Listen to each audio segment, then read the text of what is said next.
Welcome to the Wellness at Work podcast, brought to you by the Learning and Development Projects at Silberman School of Social Work, Hunter College. This is a series of conversations designed to inspire wellness in helping professionals.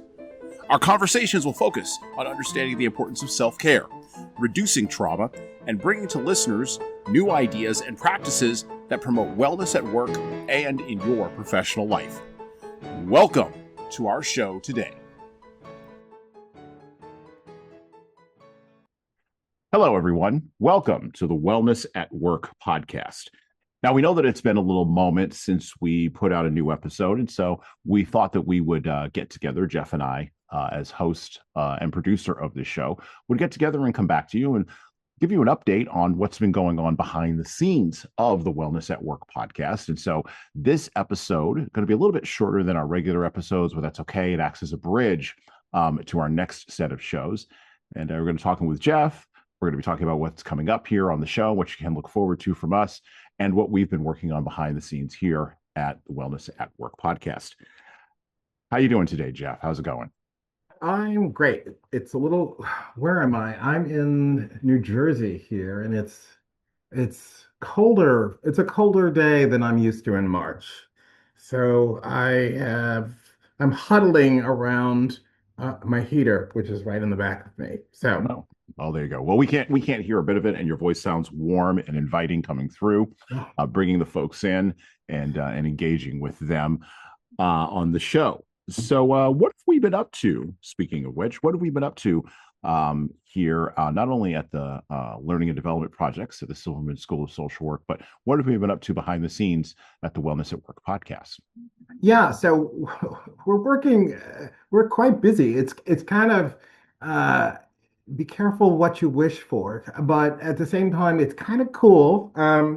We have been engaging in different ways to help people understand this process that has been developed by Kwame Scruggs. It's called Alchemy.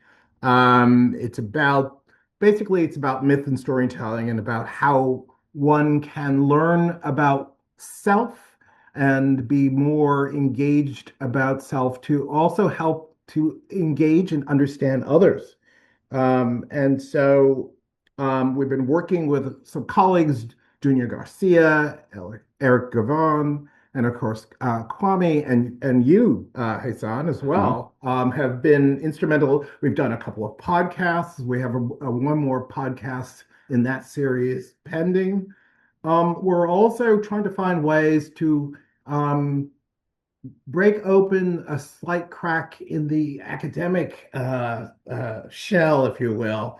We're collaborating with Dunia to sort of figure out how we might be able to do a pilot of this program with the BSW's program at the Silberman School of Social Work.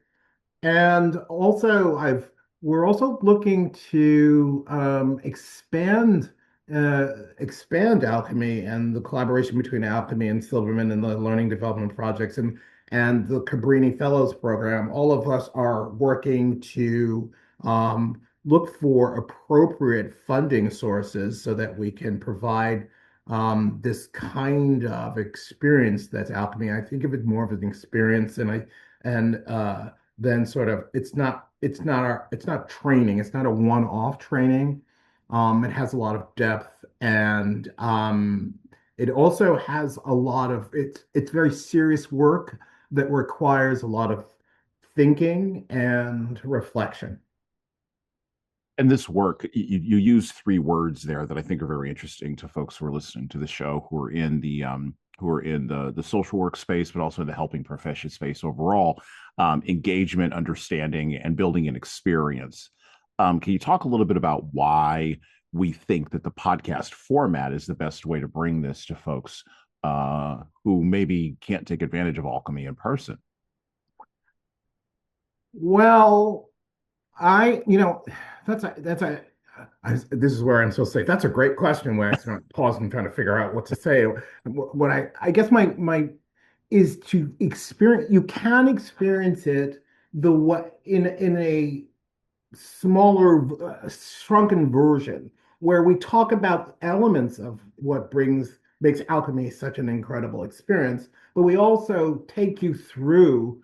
Kwame takes us through a myth, and Mhm. we all respond as participants might be responding in the in-person version. That's Mhm. one.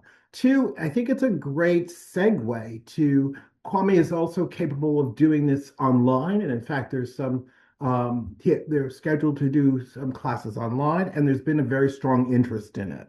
So I think rather than us sending out a PDF that would sort of give you the ins and outs of alchemy, what the podcast is, you get to hear the live and spontaneous responses to the myth that Kwame uses. And then we have discussions about our impressions. We have discussions about the impact, and we have discussions about what we're thinking where alchemy could go. So, and one of the great things about a podcast where you have multiple presenters is we all have different perspectives on it, and I think it enriches what is already a very important experience for people who work with adults.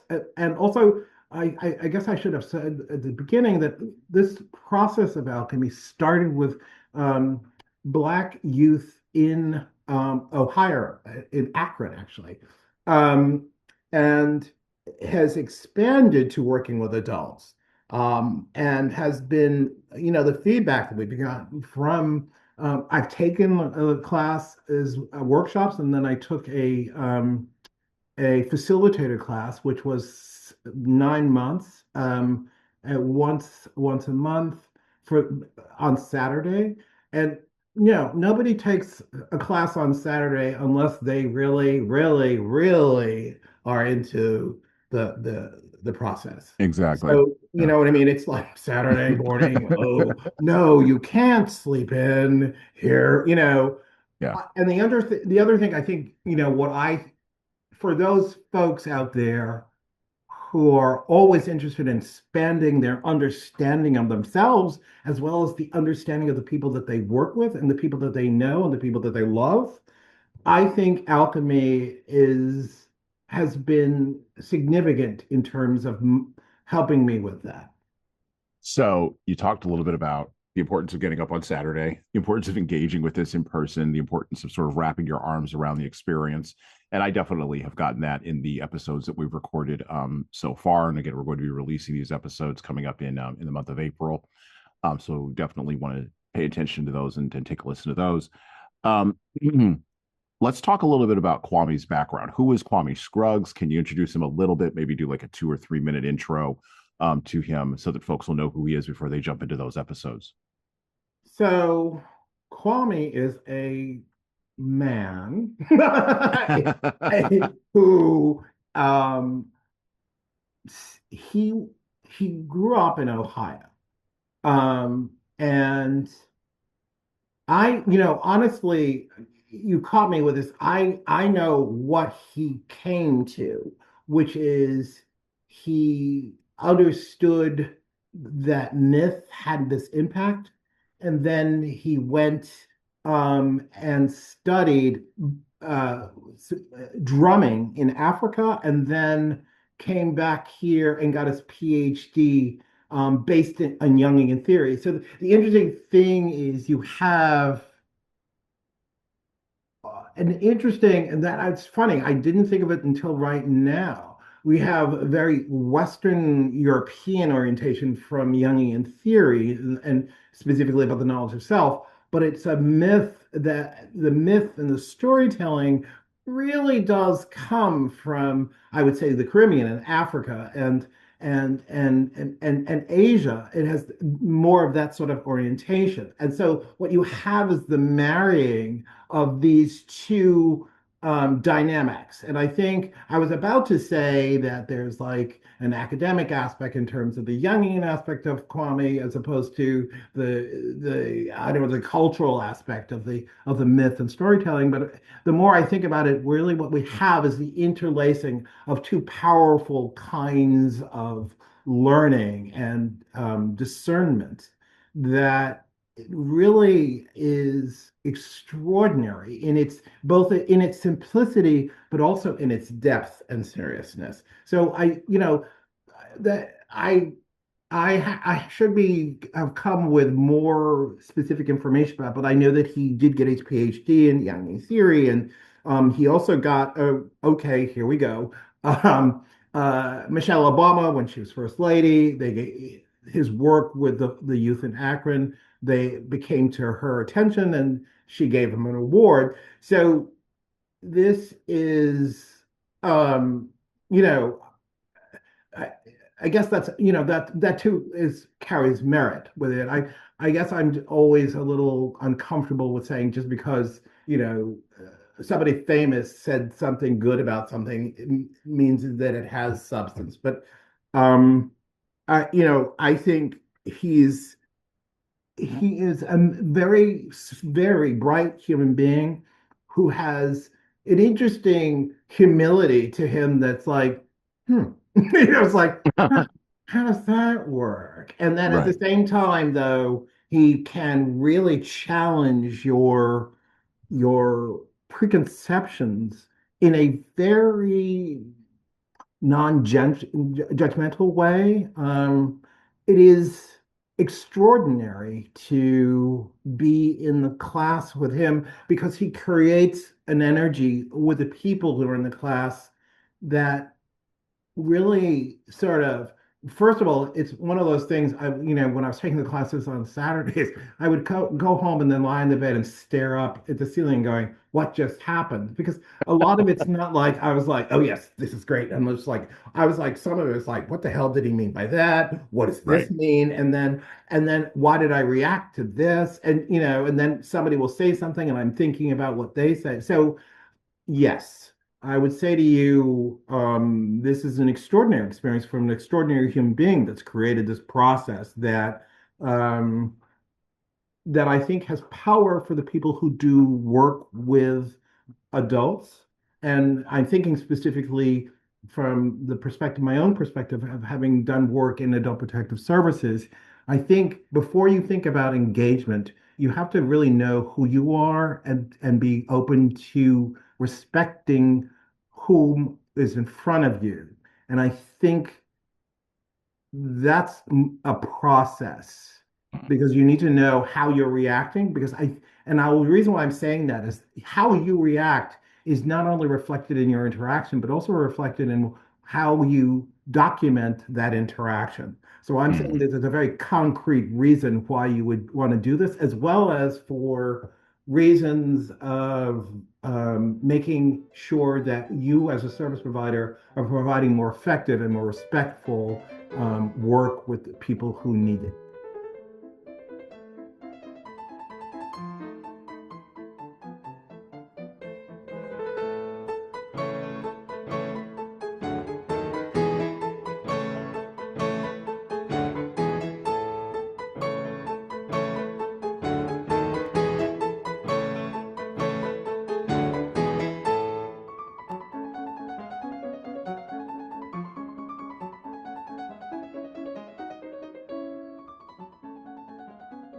All right, Jeff. So it sounds like Alchemy and the episodes that we're going to be doing around Alchemy are going to be fabulous. They're going to be groundbreaking. I encourage everyone to listen. I participated in those episodes as sort of the man on the street, representing all of you listeners out there because I've never been through the Alchemy process. So I approach it a little bit differently than Jeff or Geoff Rogers or than Dunia or even than Era Garvanne. So it's a nice little 4 person sort of dynamic that we have coming up here, and I think everybody is going to love it. All right, so turning the corner, we have a couple of other podcasts that we've got coming up that we've got in the planning stages right now. So let's talk a little bit about that. So aligned with some of the work, I'm really specifically working with people, supervisors who lead teams of people who work in the field and work in the community. Uh, w- More specifically, we're talking about adult protective services, but it's not limited to adult protective services.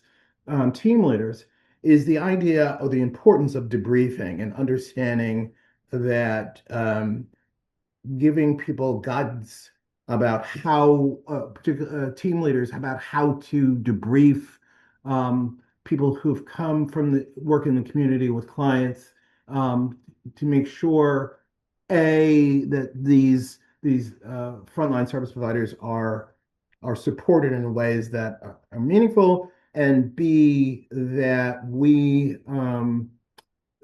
supervisors understand the importance of making sure that their door is open, so that when something significant occurs and has the potential, has, serious impact on the service provider, that the supervisor or the team leader can come together with the person or persons, and um, we have a process for them to understand how to debrief effectively, so that they get to the issue and get the best kind of direction or support that's necessary.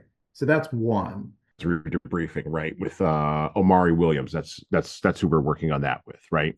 Yes, I'm sorry. Yes, Amari is sort of came to us, and we were doing a general call for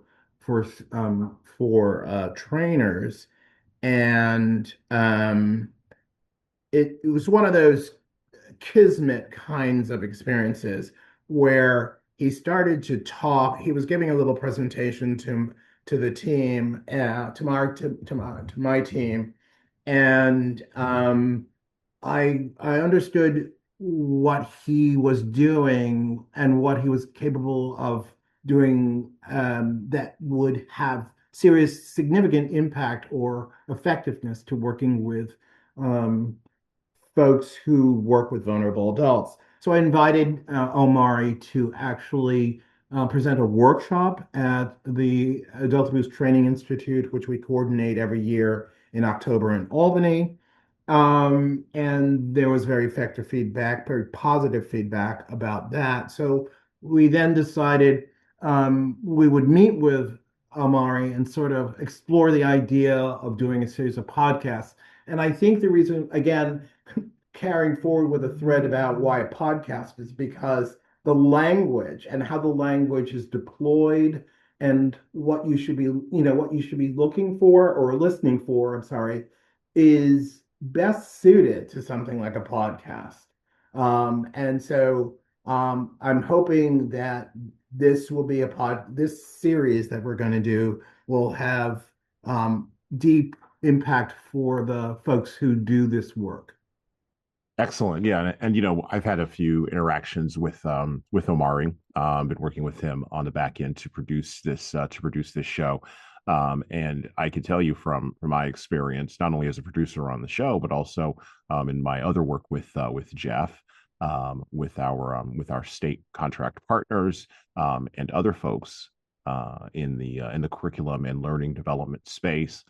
I can tell you that the debriefing piece is, or I can support or add to the idea that in the debriefing space, that's probably one of the more important things that a person in a supervisory role does, right? One of the more Absolutely.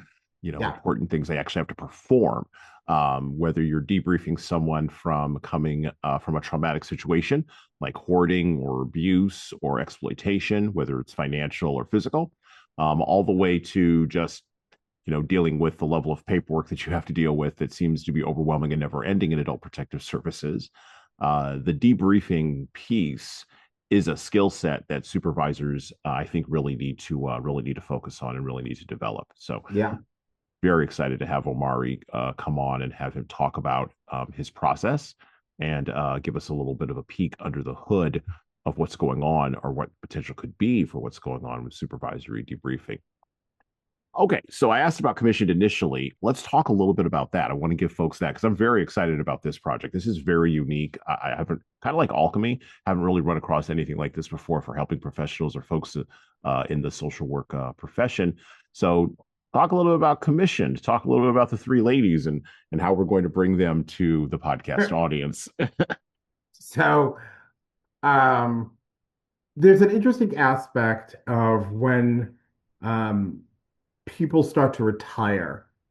Or my reaction is kind of a sense of almost being orphaned, or a sense of being left.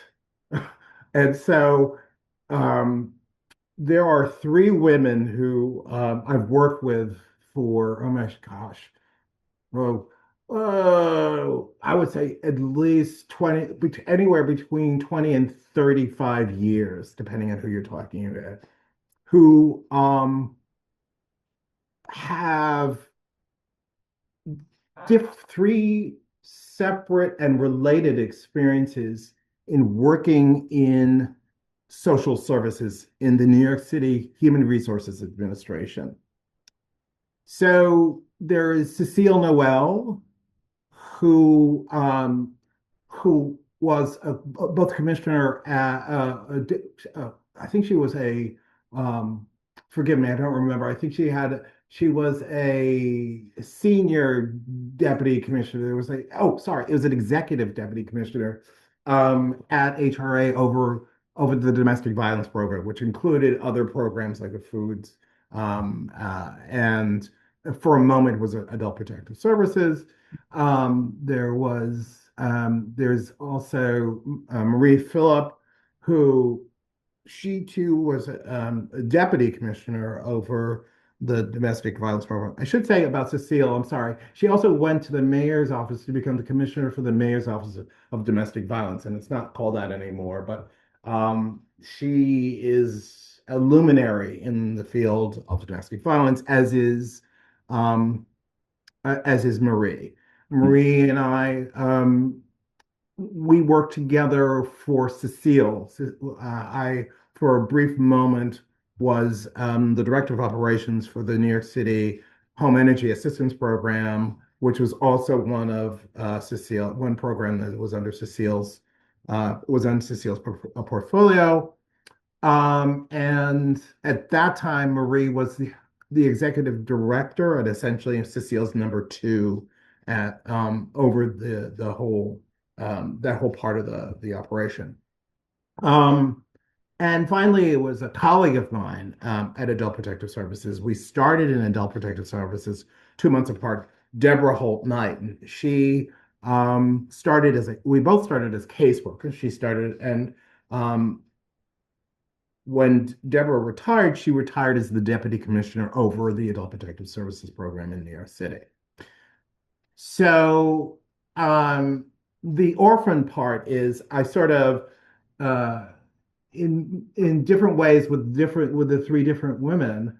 I sort of said to them, "Oh, would you like to have conversations, periodic conversations?" And then I said, "Every 2 weeks." And talk about stuff. And we're talking about it was in COVID, we're coming out of COVID, so they had all sequentially retired. Mhm. I think Marie was the first one, Cecile was the second one, and Deborah. And we it's interesting. So Cecile I reported to, but I've had a very cordial relationship with her. Marie and I always had, and Marie and Deborah and I just always sort of had, a great professional relationship. Um, and so I started just talking to them. And these are three African American women. And it occurred to me Mhm. at one point, like, oh, wait, they're all commissioners. They were all commissioners. Deputy commissioners, you always talk to them, and commissioners. And hmm, um, I don't know that there are any. I don't know. I can't.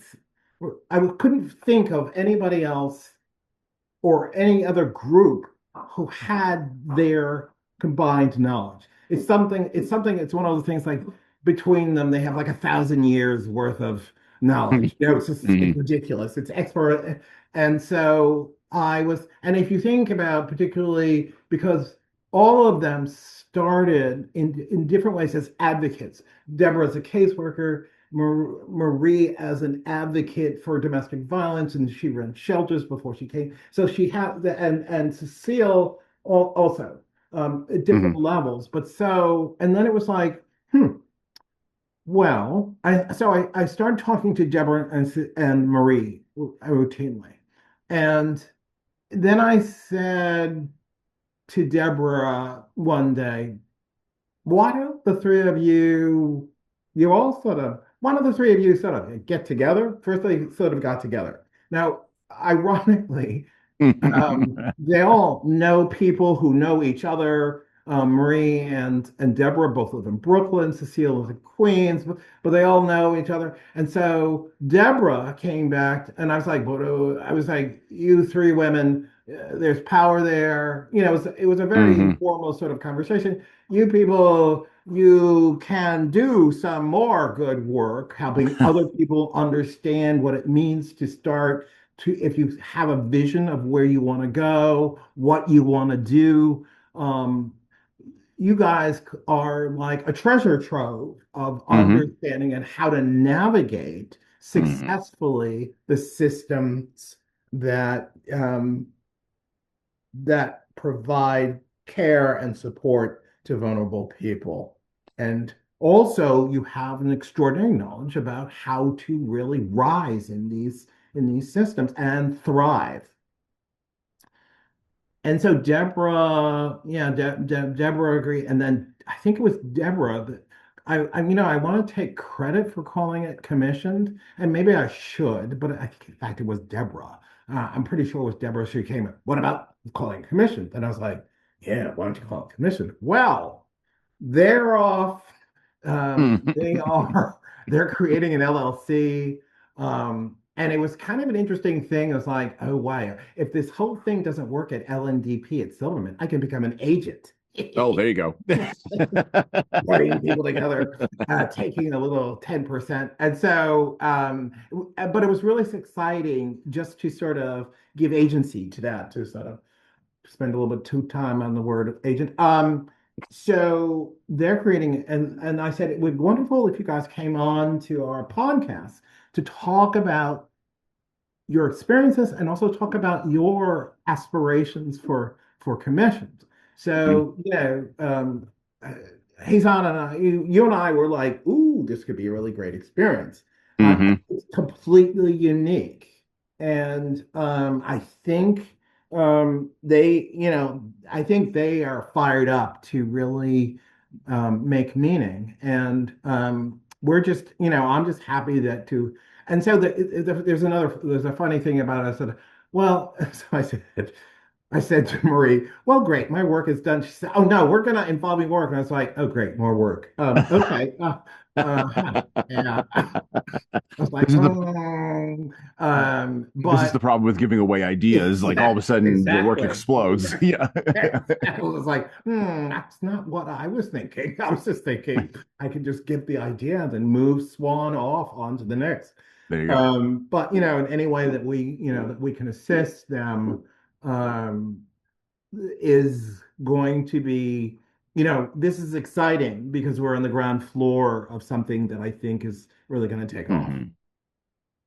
Yeah, yeah. I think this has some real. I think this has some real legs and some real ability to be really valuable. You're talking about these three professionals, and Yeah. they are going to be bringing insights from their professional experience that, quite frankly, you can't get in training.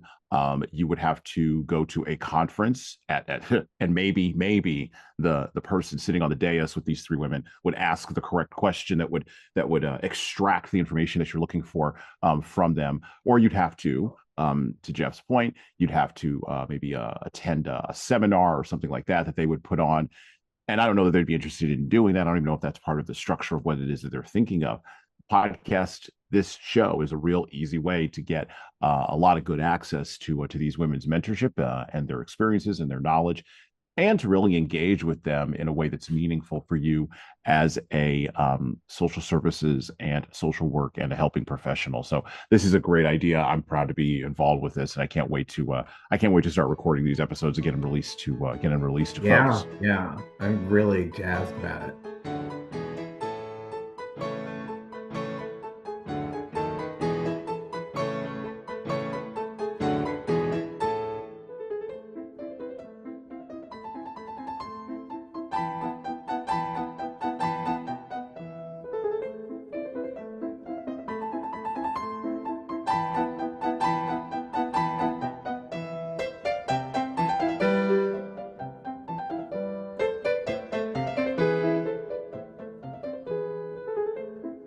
All right, so we've got a lot going on here. We've got Alchemy and our work with Kwame that we're going to be bringing to folks coming up here in the next few episodes. We've got Supervisory Debriefing with Omari Williams, and then of course we also have Commissioned with those three great professionals that we're bringing to our listeners and their insights. A lot of interesting things are happening here, and as we open the show, a lot of interesting things have been happening on the back end. Let's talk a little bit about when folks can expect to see or to hear these podcast episodes coming out. I know that we're on YouTube. We also have a newsletter that we've got coming out quarterly. Let's talk a little bit about how folks can get engaged with us as listeners. So I'm what's the best way? Well, first of all, we're going to produce these. We're committed to producing these at least twice a month. And how you can do is coming to our, you can either come to our, if you want to actually, sorry, tripping all over his shilling, is what I'm saying is that, if you want to be added to our newsletter distribution, I can give you my email address, which is grogers@hunter.cuny.edu. Please don't hesitate to send me requests or more information and feedback. Of course, we'd love to hear your feedback about the Wellness at Work project. We also, as Jesan was mentioning, we're on YouTube, we're on Spotify.